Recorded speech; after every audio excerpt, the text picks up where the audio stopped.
नमस्ते बच्चों। हमारे जो टॉपिक चल रहा है वो तुलसीदास है। आज आखिरी क्लास है तुलसीदास की।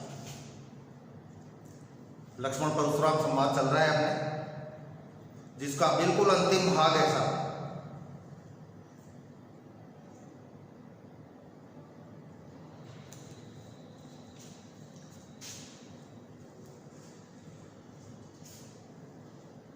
तुम तो काल हाँक जनु लावा।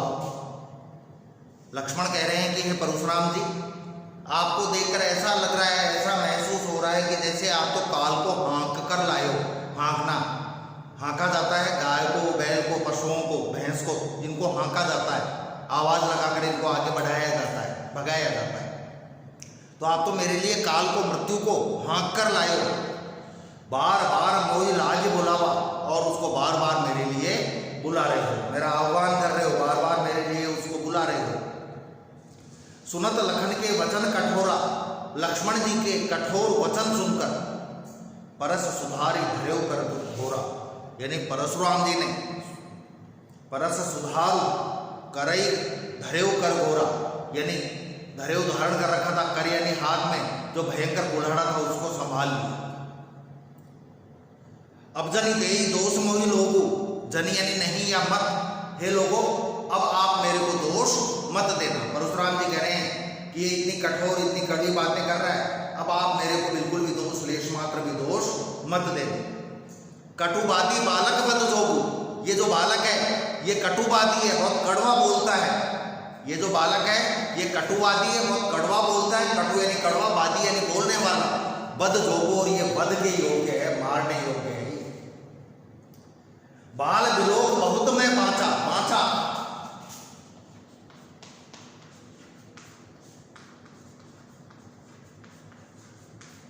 बचाया या छोड़ा। बाल विलोक, बाल विलोक बच्चा, बाल यानी बच्चा, विलोक यानी जानकर, समझकर, बहुत में बांचा, इसको मैंने बहुत बचाया, बहुत छोड़ा, बच्चा समझकर बहुत छोड़ा इसको। लेकिन अब यह मर निहार भा सांचा, अब यह सांचा वास्तव में ये मर निहार भा, मरने योग्य ही है। बच्चा समझकर मैंने इसको बहुत बचाया, बहुत इसको छोड़ने की कोशिश की, लेकिन ये वास्तव में मरने योग्य है। कौशिक कहा क्षमी अपराधु, तभी विश्वामित्र जी खड़े हुए, उन्होंने कहा कि हे प्रभु आप इसके अपराध क्षमा करो। कौशिक विश्वामित्र ने कहा, कौशिक कहा, विश्वामित्र जी ने कहा क्षमी अपराधु, कि आप इसके अपराध क्षमा कर दो। क्यों क्षमा कर दो? क्योंकि बाल दोष गुण गणई न साधु, बाल यानी बच्चों के दोष, यानी दोष, गुण यानी गुण, बच्चों के गुण और दोषों को गणई न साधु, सज्जन लोग होते हैं वो बच्चों के दोषों को और गुणों को गिनते नहीं, यानी सज्जन लोग बच्चों के गुण दोषों की तरफ ध्यान नहीं देते। खर कुठार में मैं करूं कोई, परशुराम जी कह रहे हैं कि मेरे हाथ में खर यानी कुल्हाड़ा, तीखा, खर यानी तीखा, कुठार यानी कुल्हाड़ा, परसा, मेरे हाथ में तीखा परसा है। मैं ऐ करूं कोई, मैं ऐ करूं, दया रहित क्यों हूं, बिना करुणा के, और क्रोध क्यों कर रहा हूं? मुझे दया रहित होकर क्रोध नहीं करना चाहिए, क्योंकि मेरे पास हथियार है, तीखा कुल्हाड़ा है। आगे अपराधी गुरुद्रोही, क्योंकि मेरे सामने मेरा अपराधी और मेरे गुरु का विद्रोह करने वाला, गुरु का अपमान करने वाला शख्स खड़ा है, बंदा खड़ा है, लक्ष्मण खड़ा है, और मेरे हाथ में कुल्हाड़ा है। तो मैं दया क्यों कर रहा हूं और क्रोध क्यों कर रहा हूं? मुझे अपना काम करना चाहिए, अपना हथियार काम लेना चाहिए, इसको मारना चाहिए, इसको सजा देनी चाहिए उचित। उत्तर दे तो झांडेऊ बिनु मारे, उत्तर देने पर ये मेरे को बार बार उत्तर दे रहा है, मैं जो कह रहा हूं उसका प्रति उत्तर बहस विवाद को जरूर दे रहा है। उत्तर दे छांडेऊ बिनु मारे, यदि मैं इसको बिना मारे छोड़ता हूं, केवल कौशिक सील तुम्हारे, हे कौशिक, हे विश्वामित्र, केवल तुम्हारे सील के कारण, तुम्हारी मर्यादा के कारण, तुम्हारे सद्व्यवहार के कारण ही इसको मैं जीवित छोड़ रहा हूं। ये बार बार मेरे को उत्तर दे रहा है, मेरे सामने बोल रहा है, मेरे से बहस कर रहा है, फिर भी यदि मैं इसको छोड़ रहा हूं तो हे विश्वामित्र, विश्वामित्र किसके लिए, कौन सा शब्द है? कौशिक, हे कौशिक ऋषि, हे विश्वामित्र, केवल तुम्हारे सद्व्यवहार के कारण, केवल तुम्हारे सम्मान के कारण ही, केवल तुम्हारे प्रेम के कारण ही मैं इसको छोड़ रहा हूं।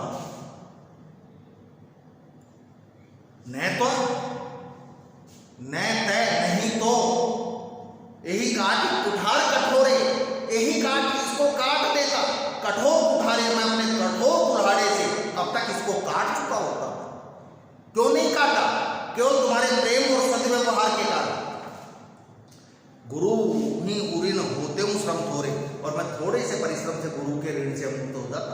मैंने आपको बताया था व्यक्ति के ऊपर 3 ऋण होते हैं, पितृ ऋण, गुरु ऋण और अतिथि ऋण। ये ऋण देव ऋण, सॉरी अतिथि ऋण भी होता है, लेकिन इंपॉर्टेंट 3 ही होते हैं, गुरु ऋण, पितृ ऋण और देव ऋण। तो मैं गुरु के ऋण से मुक्त हो जाता, भी गुरु के अपमान करने वाले को उचित दंड मिल जाता। ये बात किसने कही? परशुराम जी। अब विश्वामित्र कह रहे हैं, कह नहीं रहे, मन में सोच रहे हैं, ध्यान रखना, कह नहीं रहे हैं, अपने मन में सोच रहे हैं। क्या सोच रहे हैं? ऐसा कहे, गादि सुनो, कह हृदय हंस, गादि सुनो, सुनो यानी बेटा, गादि यानी गादि ऋषि के बेटे यानी विश्वामित्र, गादि सुनो यानी विश्वामित्र जी, कह हृदय हंस, यह सोचकर अपने हृदय में, अपने मन में हंसे। गादि सुनो कह हृदय हंसी, यानी विश्वामित्र जी अपने मन में हंसे। क्या सोचकर? मुनि ही हरि अरई सूझ, मुनि को तो हरा ही हरा सूझ रहा है।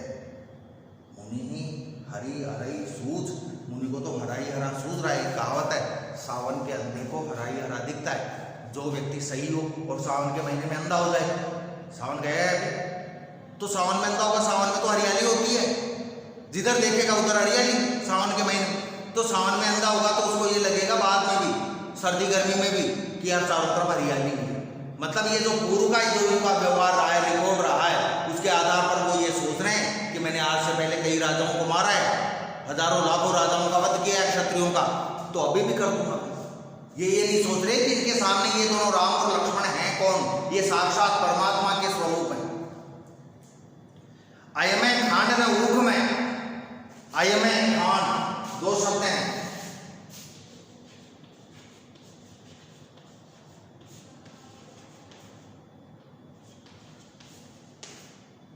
अयमे का मतलब लोहा, न ऊख में,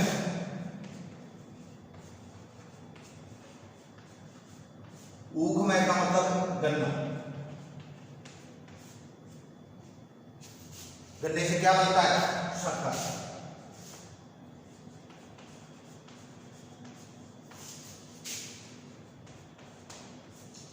खांड भी बोलते हैं।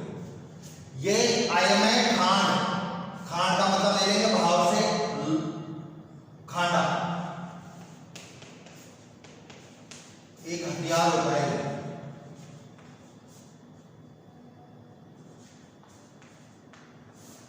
ये एक हथियार होता है। अयमय खांड, ये अयमय यानी लोहे का, खांडा है, हथियार है।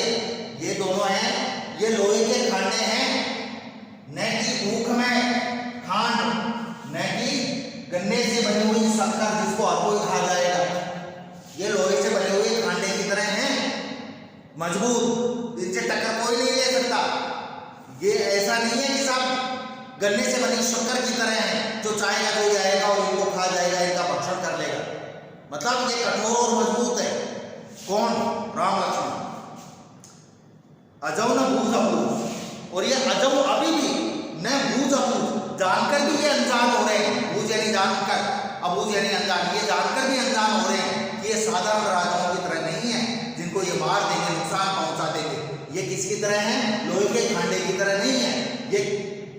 और परशुराम जी समझ रहे हैं कि इनको ऊख में खांड, गन्ने से निर्मित शक्कर की तरह समझ रहे हैं, जबकि ये गन्ने से निर्मित शक्कर नहीं, ये लोहे से, गन्ने से बनी हुई खांड की तरह नहीं है, ये लोहे के खांडे की तरह है, जो बहुत है मुश्किल है, कठिन है। कहो लखन मुनिशील तुम्हारा, लक्ष्मण कहते हैं कि हे मुनि, तुम्हारी सज्जनता के बारे में सब जानते हैं, मुनिशील तुम्हारा कहो लखन।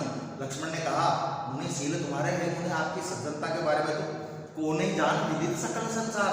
इस पूरे संसार में को नहीं जान विदित संसार, इस पूरे संसार में कौन नहीं जानता है, पूरा संसार आपके बारे में जानता है कि आप कैसे हो। माता पिता ऋण भई नीके, आप अपने माता पिता के ऋण से तो मुक्त हो गए। अभी मैंने बताया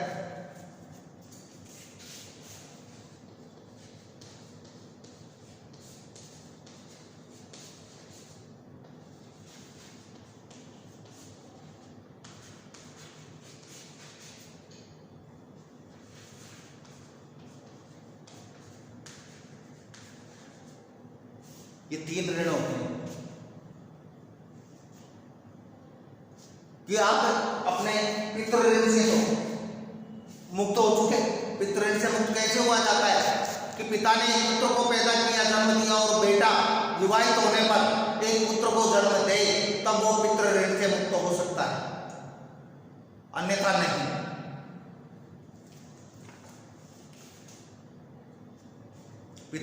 मात पिताई ऋण भय नीके नीके यानी अच्छे से, आप उससे तो अच्छे से मुक्त हो गए। यानी तुम क्या गुरु ऋण चुकाओगे, तुमने अभी तक पितृ ऋण नहीं चुकाया है। गुरु ऋण रहा, अब तो आपके गुरु ऋण ही बचा है। रहा सोच बट जी जो आपके मन में बहुत बड़ा सोच है, आप बहुत विचार में डूबे हो कि यार गुरु ऋण कैसे चुकाओ, और ऋण तो चुका दिया, अब आपके मन में एक पितृ ऋण है जो आप सोच रहे हो कि ये ऋण कैसे चुकाओ। सो जनो हमरे ही माथे काटा, और वो पितृ ऋण आपने हमारे माथे निकाल दिया।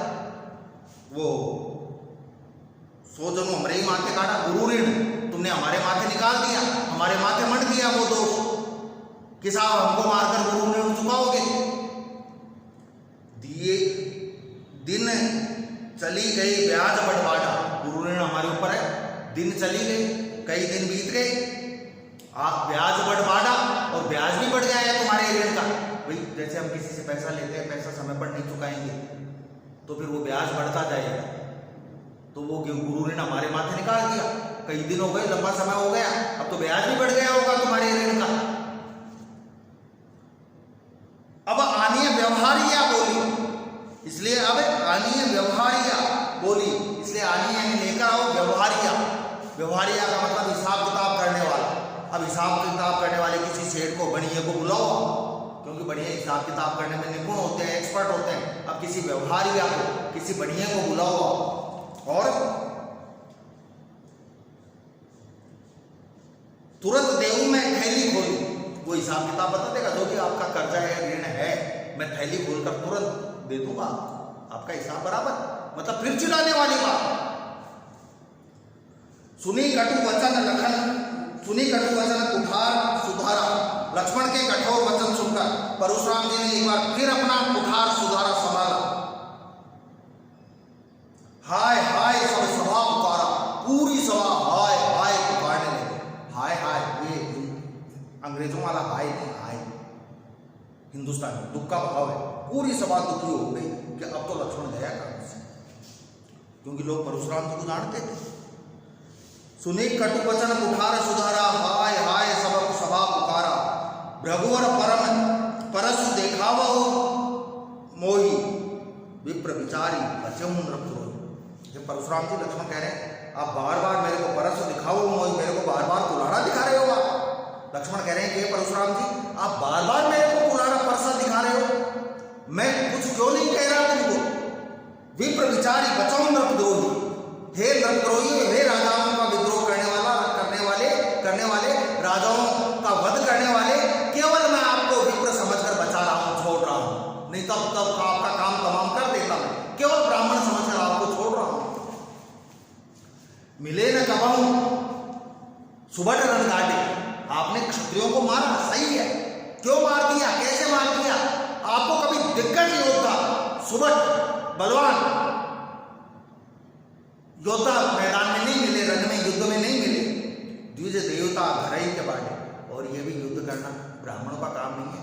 द्विज देवता है ब्राह्मण देवता घरई के बाटे। तुम तो अपने घर में रहकर ही अपनी बढ़ाई करते रहते हो, घर में आसपास के लोगों को ही तुमने क्षत्रियों को ही मारा होगा, कभी किसी दिग्गज क्षत्रिय से तुम्हारा पाला नहीं पड़ा, किसी दिग्गज क्षत्रिय के साथ तुम्हारा युद्ध नहीं हुआ।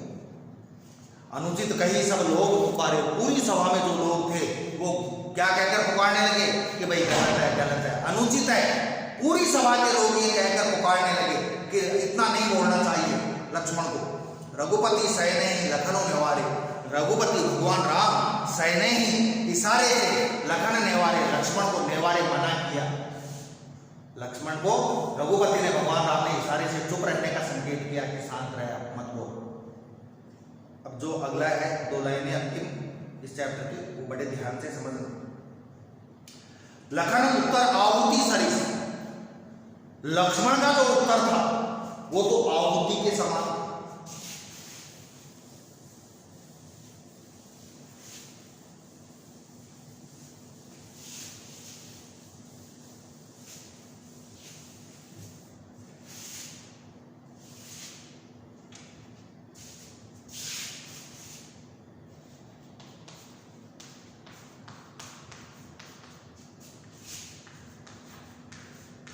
आहुति का मतलब हवि।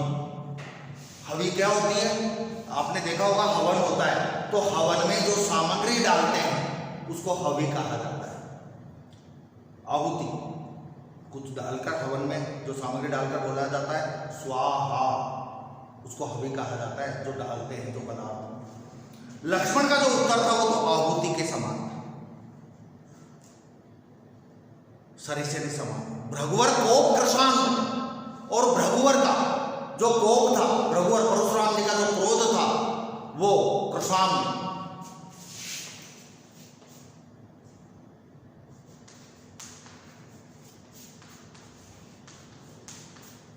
आग की तरह,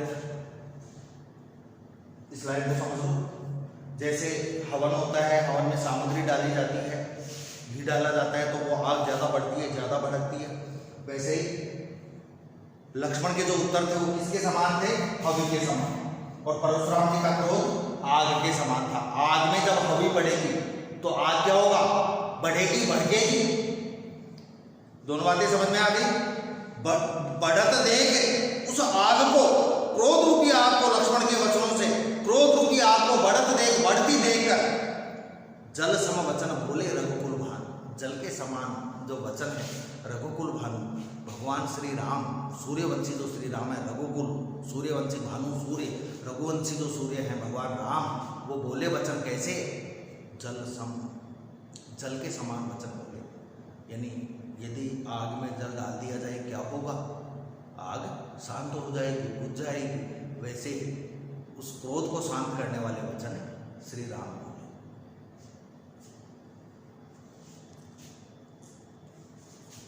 इसमें अनुप्रास और उपमा अलंकार है बच्चों, अनुप्रास और उपमा अलंकार है, क्योंकि उपमा दी गई है। लक्ष्मण के क्रोध को तो हवि कहा गया है, परशुराम जी के क्रोध को आग कहा गया है, और राम के शब्दों को, राम के वचनों को ठंडे जल के समान बताया है। क्योंकि लक्ष्मण के बोलने से तो आग जो होती है, परशुराम के जो क्रोध है वो लक्ष्मण के वचन तो किसके समान है? हवि के समान। हवि डाल दी आग भड़कती है, और उसमें यदि जल डाल दिया जाए तो बुझ जाएगी। तो राम के वचनों को जल के समान बताया गया है। वैसे इससे आगे का प्रसंग भी है, लेकिन आपके बुक में यहीं तक है। और कल हम, वैसे एग्जाम है कल आपका, लेकिन फिर भी अपन जो नेक्स्ट चैप्टर है कल वो शुरू करें, ठीक है?